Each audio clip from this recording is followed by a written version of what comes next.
What's going on, everybody? Rob Ferretti here at Petrol Works in Long Island. This is their temporary shop, obviously, but you'll see up on the lift in the middle there, my Supra. Now, if you've been paying attention to my Supra saga, I was trying to build it inside a month. I've now owned it since I had my hair done, which is over 2 years now, and it is up on the lift because I still have not driven it, and it's been quite the story. We built it for banging gears. We had a tight timeline to get that thing done for banging gears, and then the shop was relocated during the build, so they ended up sending the engine out to be rebuilt to be built by a third-party shop. They gave us the engine, we dropped it in, and it turned into a little bit of a headache because the car made it all the way to Las Vegas, and before we got to film with it, the engine locked up. And there she is in Vegas, ready to rock and roll.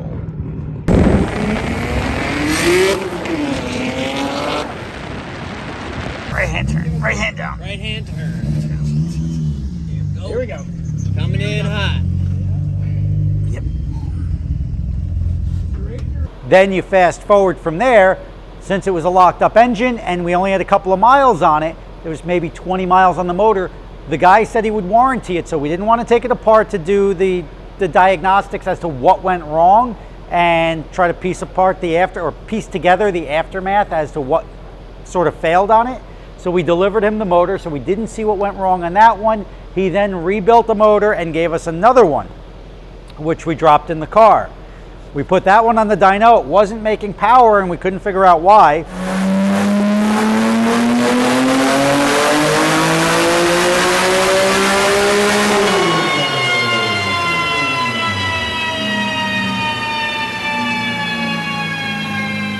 Same boost level, we were making almost 200 horsepower more on the previous motor, and while they're sitting there looking at the screens, the engine locked up. They couldn't crank it over, and now we find out why.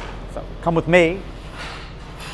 You'll see over here, we got Mo. How's everything going? Good, how are you? All right.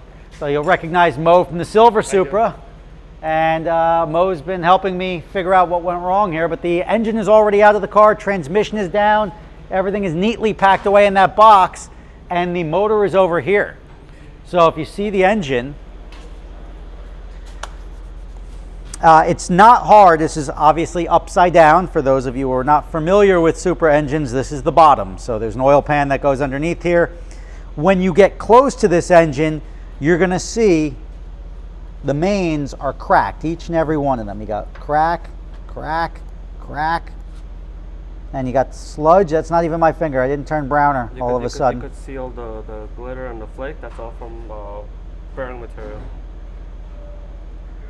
Which does have a bearing on what went wrong. Get it? That was a good dad joke. Yeah, you could actually really feel the little pieces. Yeah, you can see it. Apart. You can see all the little pieces of flake. This block is like heavily damaged at this point. Yep. And none of this is salvageable. So the rods are no good. The crankshaft is no good. The block, so it needs all the rods, it needs the crankshafts, everything. And this is inside of, just say, 5 miles of use? Is it not 5? Even? Well, figure if it's Maybe rolling on the dyno. Maybe Yeah. a mile. So this is not. It didn't even make a full pass on the dyno. If you look closer, if you bring the camera over, look at all the main caps. They're cracked. Yeah. I like the shimmy. The shimmy is good. This one is cracked too. Yep. This one's intact. This one's cracked Yep. here. This one is cracked there. This motor didn't even survive The initial tune. Yeah. not even a mile, Rob. Like, we did the startup on it. Took it to the dyno. Yep. Rolled on the dyno for a little bit just to try to Yeah. Just get everything going. get the fluids warm. Yep. Yeah, so none of this is salvageable. This is going to be like a giant paperweight at this point. So this is the second, essentially $15,000 motor that's bad, and that's no good. This is from the same engine builder, so we are not going to be sending this one out. The guy who built this one as well said he would warranty this engine as well.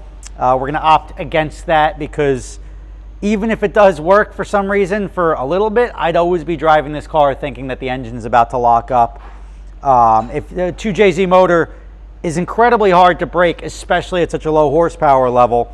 So to have two failures inside, just say 20 miles, I'm done relying on this guy. I'm gonna let Mo put them together back in house. We were disappointed because this motor, you know, came valve cover to pan. Yep. And you would think, you know, easy. Yeah, But, just drop in. We did start prepping you a new block. I saw that over there. Go Yeah, let's go take a look at the new block.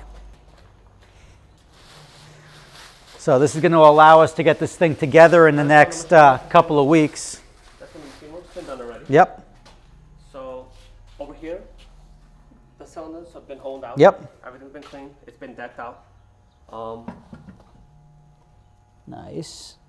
The billet mains. The new crankshaft that we know it's good. Yep. That's brand new crankshaft over here.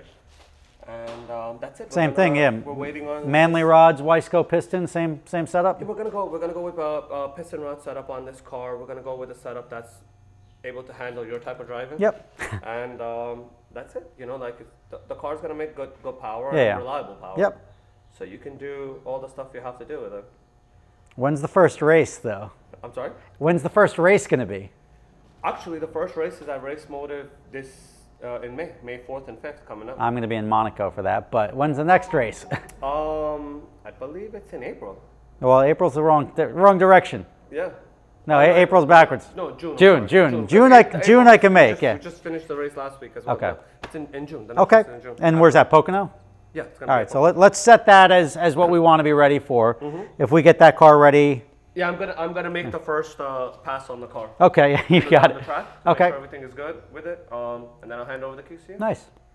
All right, I'm looking forward to it. All right. Thank you. No problem. See you around. I'm gonna take a peek at what else is on the car, and then I will go to Monaco and enjoy myself, and hopefully be back. One of our own motor cars that Okay. we put together, the BMW with the 2J in it. Okay. That thing's pretty cool too. Nice. All right, so here we are, Rob Ferretti with his Supra, which I've owned now for quite some time, over 2 years, and I have yet to drive it. I have sat in the car on the floor before the seats were in it, and I got to do a dyno pull at least, but that was not the ownership I was experiencing or hoping to experience for the amount of money that I've already invested in this car. This car, you're looking at about, at this point, $115,000. So that's a lot of money to spend on something that you're not driving. The rest of the stuff, I got to do the body work on the car once I get it back, but I'm going to ugly duckling this thing for a little bit just to get some miles on it, make sure it's good. It should make 12 or 1300 wheel horsepower when I do E85. I was happy where it was at like 720, 730 wheel horsepower on pump gas. So that's where this car is going to live most of its life, is on pump gas. And then to be able to just have that swap of the fuel to E85 and go make that extra 400 or 500 horsepower is going to be pretty good. But I'm never really going to push this car to that, let's just call it YouTube or drag strip level. I want to keep it more of a drivable car. That's why I did the suspension, did the brakes. I did the rear, I did the trans. So I did everything to withstand the all-around use that they're going to be doing, not just highway pulls, not just drag strip, no drifting. It's essentially going to be a road course car that I can drive on the street and see if I could build this car the way, if Toyota had the technology it had today, would have been able to build it for people to enjoy back in the 90s. So there's your update. We see what's wrong with the engine. That thing's garbage. We're not going to do anything with it. And we'll get the turbo set up, swapped over to the new motor. Hopefully it'll be up and running in the next 10 or 15 days. They shot some video for me of the engine coming out to highlight all the crap that came out of it, all the bearing material and everything like that. I was coming out here thinking they were going to take it apart in front of me, which I'm actually happy I didn't have to sit here and wait through that process. So the fact that I was able to get here because they knew I was coming today and they were able to have it apart, and we can just summarize versus sitting here and wrenching with them, is a huge win for me. Rob Ferretti, stay tuned. You'll see this car in the next couple of weeks. I thank you for watching, and I'll see you next time.